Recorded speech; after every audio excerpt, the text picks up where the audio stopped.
Ohio State's top 5 battle with Indiana is right around the corner, and the Buckeyes are primed to come out on top.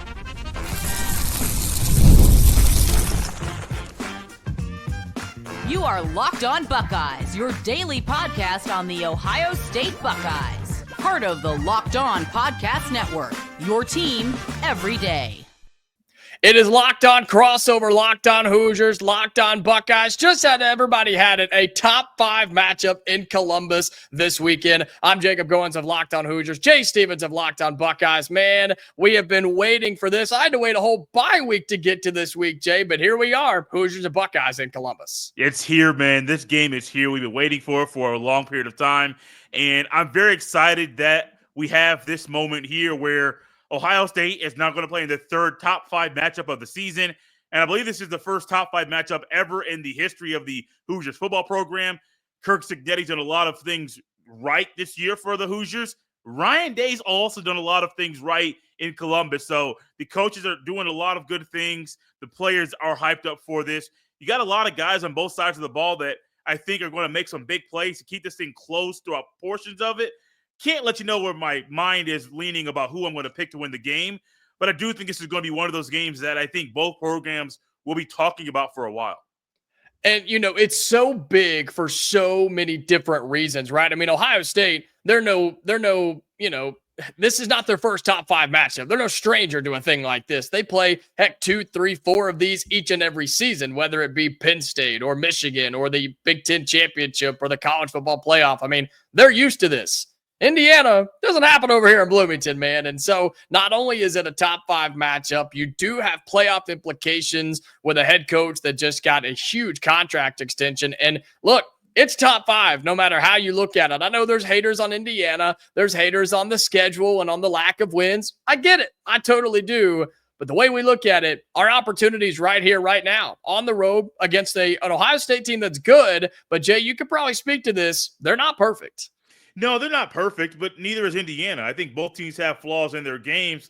But really, if you look across the board in college football, we just talked to Spencer McLaughlin of Locked On Ducks and even talked about, hey, there's things going on with Oregon that, hey, we're number 1 in the country, but we still got some issues right now. And those flaws are evident. Both coaches will acknowledge them.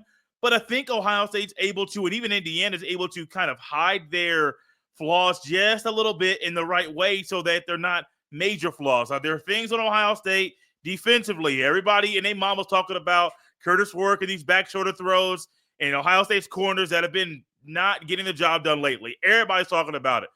That doesn't mean that both teams are going to, like, that IU is going to be perfect on those throws and Ohio State's going to just flop on those. Ohio State's going to win some.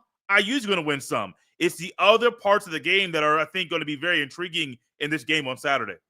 I'm curious on, and doing research and watching Ohio State this year, just trying to get a look into the injury issues and the health status of Ohio State, because I'll tell you about Indiana, we're pretty good. And Cignetti said it this week earlier in his weekly press conference. Our first major injury was on the offensive line a week before the Michigan game, but we replaced him. We're good to go. Other than that, knock on wood, everything's been going well in Bloomington. But tell us about Columbus. It's a good thing things are going well in Bloomington. You want teams to stay healthy all year long. Ohio State has lost 2 left tackles. The starting left tackle is out for the year. Their backup left tackle, they haven't really given an update about him, nor do I think if he's healthy, would he play? Because Ohio State's found some success right now with their starting 5 on the offensive line. Starting tight end, backup tight end, Will Kazmarek. He's been out for a few games. The thought is he's going to practice this week and try to give it a go on Saturday. If he is back, that drastically boosts Ohio State's run game with the 12 personnel that Ryan Day and Chip Kelly want to utilize at times this weekend. Tyleik Williams was banged up. He's back in the lineup, was back in it a week ago. Some people may have seen Jeremiah Smith get his ankle twisted. Some call it a dirty play by Northwestern's player a week ago. Ryan Day's already said early in the week, Jeremiah Smith is good to go. So I think if Ryan Day's saying that on a Tuesday, on his weekly Tuesday presser, that means he has confidence in Jeremiah Smith to be ready to go, and also confident that he's going to be a big part of Ohio State's game plan. He's so good. He is just so talented and so good. I mean, I know there's been so many receivers in Columbus at Ohio State, and they consider themselves wide receiver U with some of the other big programs. But I mean, where does he rank for you, man? I mean, he's just so naturally gifted at such a young age. When it comes to ranking him as far as Ohio State receivers, and I'll just go since I've been doing the show since 2020. I think if I go back any further, he's still probably be better than probably most of the others. But when you think about Olave and Jigba, Harrison Jr., those type of guys, Garrett Wilson, those guys are in the NFL doing big things. Right now, as a true freshman, I'm picking Jeremiah Smith over all of them when they're wearing the scarlet and gray. He is just different, man. Like Michael Jordan's different, Kobe's different, LeBron's like you get these guys that are athletes that are just different. Randy Moss was different in high school and in college and in the NFL. And Jeremiah Smith is just different. You watch him, he doesn't look like a true freshman. He's very, very mature. He also has the ability to beat you short, intermediate, or deep, and he has the speed to get past you and to run way past you like he's running the 100-meter dash. He is different. He's so much fun to watch. And I do think the Buckeyes need to target him more. If there's one thing about his game that I think needs to improve, it's not so much him, it's how many times he's targeted. If he gets close to 10 targets in this game, I think that's bad news for the Hoosiers. Yeah, and believe it or not, we've done a really good job this year. We've not gone up against anybody like him in terms of receivers, but everything just stays in front of us. The big plays don't happen. We force teams to run the football, and then we are one of the best defenses in the country at stopping the run. And just everything is disciplined, and you don't expect to see that from a year one team with so many transfer players. But guys like Aiden Fisher in the linebacking core and then D'Angelo Pons on the back end, I mean, this unit is so tightly knit, and they all move together, and the communication seems to be on point. They just don't give up very many points and very many big plays, but that's what Ohio State has branded themselves on for so long. Like, yeah, they're going to run the ball, but they're going to take shots downfield, and I think Indiana has got to find a way to slow that down, especially with this being in Columbus at the Shoe. I know Buckeye fans were upset that this wasn't going to be played with the lights on sundown. We got an early kick there at the Shoe. Don't get me started, man. Jacob, you could have kept it to yourself. I don't want to go down this road. But we have to. This noon kick thing, I understand it's a contractual obligation by Fox, by the Big Ten. I get all of that. And I even said on the show, Locked on Buckeyes, Fox has utilized a big noon pregame show and not made that site the 12 noon kick. So I know that they don't have to do that, but I also understand Fox gets first pick for Big Ten, and they control so much. I think in the offseason, as Director of Athletics Ross Bjork at Ohio State recently said, there may be some offseason conversations about things being shifted because you have a game that's top 5 in November. If you're in the SEC, maybe even the Big 12, it's a night game. Or it's a late afternoon kick, not 12 noon Eastern. So I do think there are some things with the contract that there's probably some loopholes in there that y'all can change them. Fans are going to talk. And, my biggest thing is not only fans, advertisers talk, because advertisers know Ohio State brings eyeballs. If you put them at night, these companies that are trying to pay lots of money to get their logo on the screen for a couple of seconds, they'll drop more money for that spot. So even if you find a loophole to make this game in the evening later down in a few years, if it happens again, it makes sense and everyone's happy because of it. Look, man, I'm not complaining. Cool. Give me as early a kick as possible there, Columbus. I don't want to see the sun go down. I want to get on the bus and get home before it does, because I always say I think the road team has the advantage in these early kicks. Yes, I've always 100%. believed that. I really, really do. And the fact that we get it in a top 5 matchup, I'm not complaining. Indiana hasn't gone on the road very much this season, and what is going to be our toughest game of the year? Fine by me. 11 a.m. Central, 12 Eastern, top 5 matchup in Columbus. Keys to victory for Indiana to upset the Buckeyes, and for Ohio State to quiet the noise and continue to make a push towards the playoff. We'll have that for you coming up next right here on a Locked On Crossover Edition. This episode is brought to you by Mint Mobile. I love a great deal as much as the next guy, but I'm not going to crawl through a bed of hot coals just to save a few bucks. It has to be easy. No hoops, no BS. So when Mint Mobile said it was easy to get wireless for $15 a month with the purchase of a 3-month plan, I called them on it. Turns out it really is that easy to get wireless for $15 a month. The longest part of the process was a time I spent on hold waiting to break up with my old provider. To get started, go to mintmobile.com/lockedoncollege. There you'll see that right now, all 3-month plans are only $15 a month, including the unlimited plan. Find out how easy it is to switch to Mint Mobile and get 3 months of premium wireless service for $15 a month. To get this new customer offer and your new 3-month premium wireless plan for just $15 a month, go to mintmobile.com/lockedoncollege. That's mintmobile.com/lockedoncollege. Cut your wireless bill to $15 a month at mintmobile.com/lockedoncollege. $45 upfront payment required. New customers on first 3-month plan only. Speed slower above 40 gigabytes on unlimited plan. Additional taxes, fees, and restrictions apply. See Mint Mobile for details. All right, keys to the game, Indiana and Ohio State. You've got the Buckeyes and the Hoosiers, top 5 matchup. Everybody will be watching this game for several reasons. And Jay, it's because of the college football playoff implications. Everybody is watching. The winner most likely goes to Indianapolis for the Big Ten championship game, and then most likely would get to the college football playoff. And so we can kind of go back and forth on this. We mentioned it just a little bit. Big plays with the Ohio State receivers versus that Indiana defense. Something that I think the Hoosiers have really hung their hat on this year. While as good as the offense has been, they just don't give up very many of those plays. And so whether it be the receivers or even the running game, that Ohio State offense can be scary. It can be scary. And one thing I think when it comes to Ohio State's offense, there's so many weapons on the outside, the skill positions.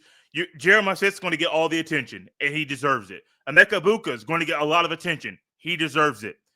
Carnell Tate, to me, is kind of the wild card, and he would be wide receiver 1 on almost any other football team in the country. And I do think this is one of those weekends where Tate could be a guy to get 5 or 6 catches, go over 100 yards, get a touchdown, because IU is spending so much time and energy and even resources trying to slow down and contain Egbuka and also Jeremiah Smith. But the easiest way to get those guys open is to run the ball.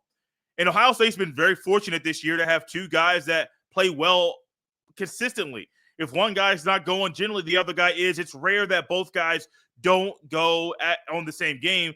And I say that because the Nebraska game popped into my head this weekend, or this week early in the week, because Nebraska's rush defense is really, really good. And that day, Ohio State struggled to run the ball. Judkins couldn't get anything going. Henderson couldn't get anything going. They had to use some plays late to propel themselves to victory in that game. But if they're able to get something going, I mean, I'm not even saying like both guys have to go over 100 yards. But if you can get one of them or 2 of them to get 60 yards apiece, 70 yards apiece, and then you sprinkle in Will Howard's ability to utilize his legs to move down the field, I think that's the formula to help Jeremiah Smith and Egbuka and even Carnell Tate to get open. But also with Will Howard, I think there was a game recently, maybe in last week, where he didn't run at all, maybe 1 carry in the game.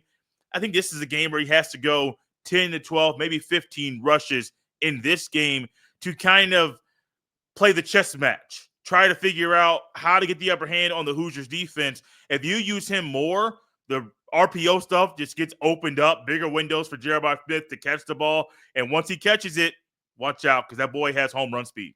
He gone. I mean, he is gone if he gets the football anywhere in the open field. It can be 5 yards, 10 yards, or 50 yards downfield. I mean, he's going to outrun just about anybody that he plays, and that's not just Indiana. What really, I guess, blows me away with the Ohio State offense is the fact that they have 2 RB1s in the same room. I mean, you've got Henderson and Judkins, who Judkins, of course, was the starter down at Ole Miss in the SEC. And then, he just comes up and just continues to do what he does. And they've got so many good dudes that they can go to time and time again. But Indiana kind of has their own version of that with Tyson Lawton and Justice Ellison. I mean, both of these guys have become really, really just reliable. No, they're not to the level of a Judkins, but they rarely put the ball on the ground. Mm-hmm. They find the holes and they score, and they just gain yards. And we talk about this in high school sports so much, right? They fall forward. You can hit them at the line, but they're going to gain 2 or 3 yards off of that. And then as Indiana runs, the defense collapse, boom.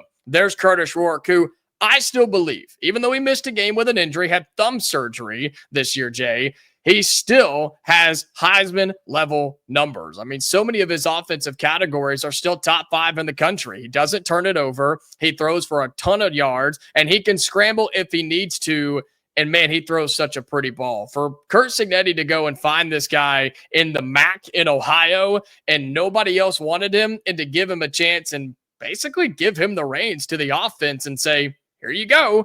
And it's worked out really, really well. So not sure what Ohio State's thinking defensively to stop Indiana's offense, which has kind of been an unsung hero this season.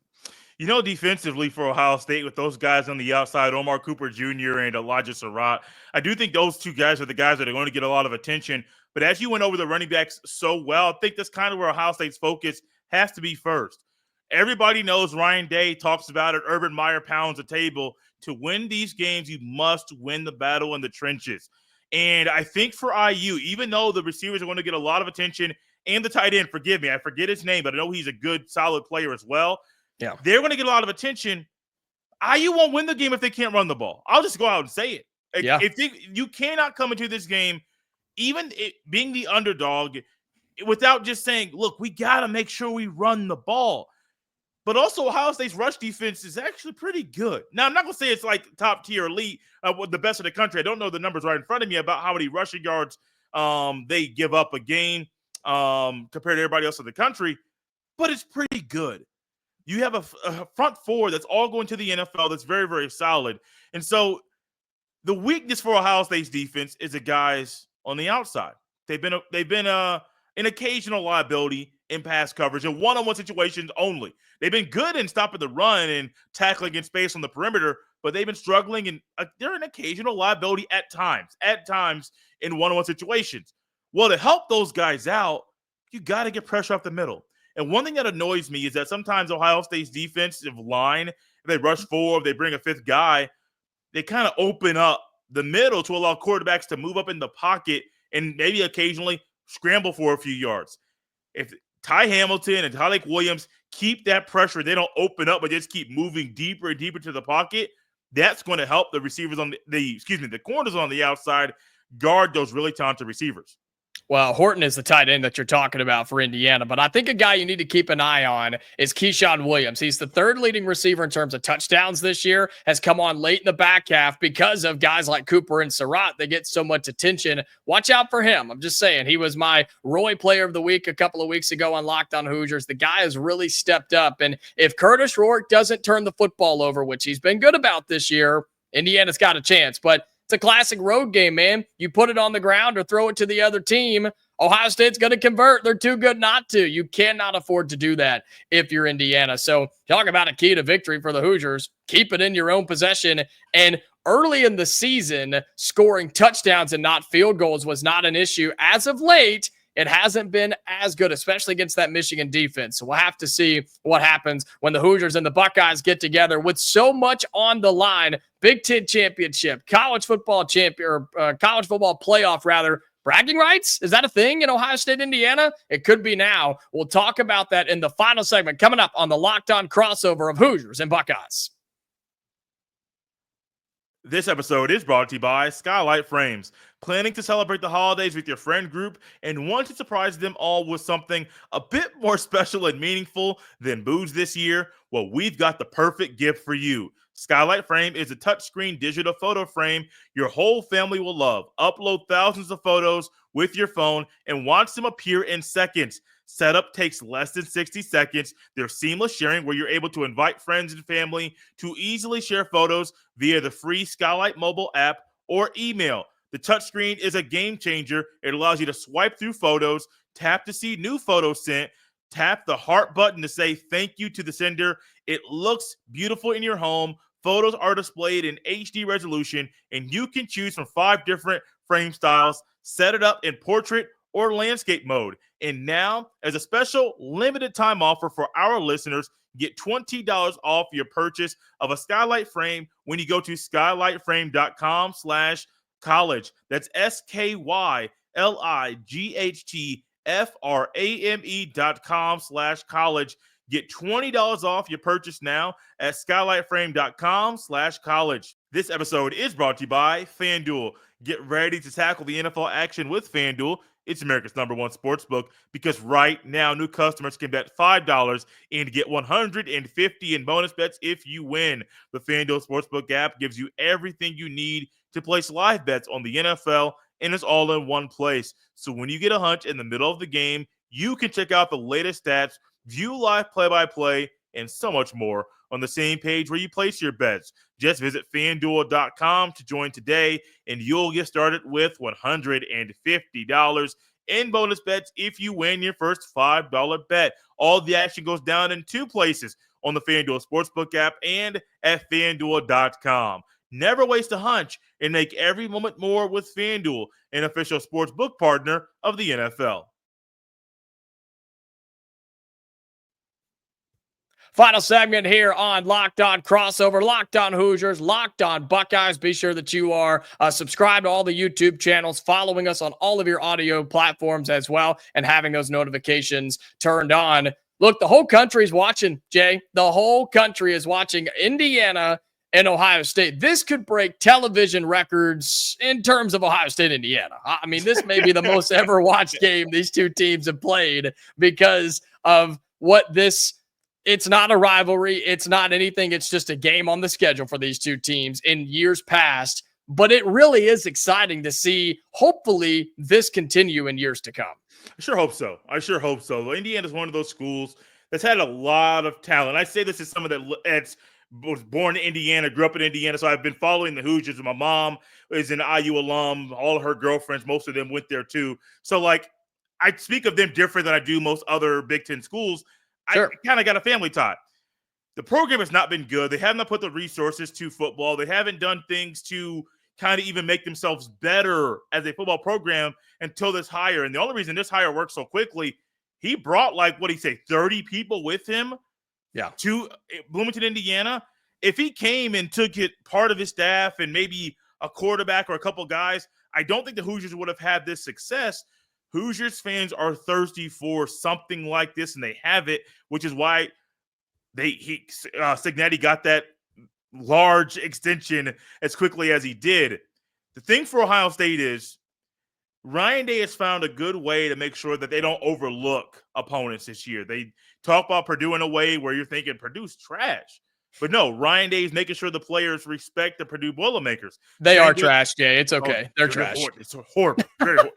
so bad. They're bad. Same thing with Northwestern a week ago. Ryan Day found ways to speak to the players to get them to respect it. Now, you may want to say, Jay, they started off slow. Okay, they scored 31 unanswered points. Like, what do you want me to say? Like, they won the game 31-7. Northwestern knew they weren't going to win the game. You're playing in a baseball stadium, and you still could do basically whatever you wanted to for most of the game. Like, there's so many things that Ryan Day could have done to just kind of say, oh, no, relax, abnormal venue, all that stuff. No, he's found ways to get people to respect him. He has, like, the ranking. Ohio State players are going to respect IU to begin with. But then you watch the film and you hear Ryan Day speak, you're going to respect everything the Hoosiers are going to bring to Columbus this weekend, which is why you have to win. Like, yes, at the beginning of the season, Ohio State said, one of our goals is to win the Big Ten championship. If you lose this, you're probably not going to the game in Indianapolis. So you know exactly what you got to do to make sure you get there. And Ryan Day's viewing all of these games right now, the past, like the rest of the year, since the Oregon game, kind of like a way to say, y'all want to make that title game right? Go win the game. If you lose, you're not going. So go out there and win the game. And I think he's using that same mindset going into this game on Saturday. It's almost the opposite in Indiana, where you almost have to find a way, if you're Kirk Cignetti, who has done such a good job. And I spoke about this when he got hired. He's just he's just a cool cat, man. He just comes in and he goes, look, this is how we're going to do it. I'm going to lay down the law. You follow my steps and you're going to be successful. And here we are at Indiana, and they've done that. And I think they've treated every opponent the exact same way. Whether it was UCLA to start Big Ten play or Michigan a week ago, they treat them all like it's a massive, massive game. And so I think for Indiana, if we can treat Ohio State, yes, we know that they are the most talented team we will see this season, but treat them almost the same way as you have every other game and go in and do what you do and adjust on the fly if you have to. Try not to get intimidated by going to Columbus and standing in front of the biggest crowd you've seen all season long, literally. I mean, all the big things, the top 5, the TV coverage, all the media, like this will be the most covered Indiana football game maybe ever. And so you've got to find a way to just shove all that out of the way. Doesn't matter about the playoff or the Big Ten championship. Just don't worry about any of that. Just play a football game because you've done that 10 times and you've won 10 times. And if Indiana can do that, they're going to have a chance. It's going to be tough. I still think they're being disrespected in Vegas. I still think they're being disrespected in the picks. I know what the strength of schedule says, Jay. I do. I know what it is. But all you can do is play the teams on your schedule, which has put us in a college football playoff discussion. So my thing with that thought, and I'm with you can only play who's on your schedule. IU didn't ask for a weak Big Ten slate. But also in a normal year, this is not a weak Big Ten slate for IU. This is a decent Big Ten slate where they generally are trying to crawl to become bowl eligible. They kind of got the right formula this year, and the slate was easy. They're non-conference. That's a normal non-conference slate for Indiana. So I'm not going to knock them for the weak non-con because that's what you do. Right. I'm not going to knock you for playing the bottom feeders in the Big Ten because IU normally loses to half of them every year. So I understand like you can only play who's on your schedule. That would work to me if that was like a G5 thing. Like, hey man, that's our schedule. Like I get it. But when it comes to IU, you can only play them, but also you kind of have to grade you based off who you play. So I don't like that IU fans are saying that. It's true, but also that's going to hurt you in the rankings, win or lose. Like, I'm not going to say, like, if you win, is it going to hurt you? I mean, it will. If you lose, is it going to hurt you? Absolutely. Like, either way, no matter what the outcome is of this game, that schedule is going to hurt the Hoosiers. It is, and that's why I think there's so much pressure to just win the game. Because if you win this game, doesn't matter. You just go and you handle business. Even if you make it, or I guess hopefully win, you would make it to a Big Ten championship game, then you would hope the result there would not matter and would not keep Indiana out if they lose. Ohio State, on the other hand, Jay, I'm going to let you kind of break this down as we wrap up here. It's a big opportunity for them to keep everything in front of them and keep it in their hands. But if the Buckeyes lose, all they've got is a season finale against a 500 Michigan team, and then they're just sitting at home and hoping that they get into the playoff, right? Yeah, pretty much. I do think a 10-2 Ohio State team will still get into the playoff. And I know that the people saying, I know it was a Danny Cannell, which I used to like Danny Cannell. I don't know what's happened to him lately. He's downhill, man. He's like, the resume would be weak. Sir, let's not look at resume. Let's look at the eye test. If they lose this game, which I'm not going to get there yet to say who I think is going to win or lose, but if Ohio State's 10-2, they beat Michigan, they're getting into the playoff. I'll just say that. But if they lose the game, I don't think there are opt-outs prior to the Michigan game. Ohio State wins that game against Michigan after a potential loss to Indiana. Before the bowl game, there's opt-outs and guys flying to the portal. Yeah. Because guys are realizing, man, is Ryan, no matter what you think about Ryan Day, I think the players are starting to question if this is the right spot for them. Sure. Like, you're going to there's already one quarterback rumored to be leaving Ohio State when the portal opens to go somewhere else. There might be more quarterbacks. There might be guys that you thought, hey, you're a 3 or 4 year guy. Why are you leaving? This ain't the spot for me. So I do think the biggest thing for Ohio State is you got to win. You want to accomplish all your goals. If you lose, you're probably not going to the Big Ten championship. You're probably still going to beat Michigan. Like, it's not a good team. You're probably still going to beat Michigan. But guys might leave quicker than you think. And I don't want guys to leave, but I understand it. It's the nature of the beast. But you're probably looking at opt-outs, and Ohio State fans would be really pissed off. The standards are high in Columbus, and they're rising in Bloomington. Top 5 game, Indiana at Ohio State. It's coming up Saturday. Big noon kickoff. Man, it's going to be a lot of fun. Jay Stevens, Locked On Buckeyes. I'm Jacob Goins of Locked On Hoosiers. Be sure that you are subscribed to each one of our YouTube channels. Like the video. Give your score predictions down below. And for those of you on audio, be sure you follow us and turn on your notifications there as well. Jay, thanks so much for your time, my man. Jacob, I really enjoyed it.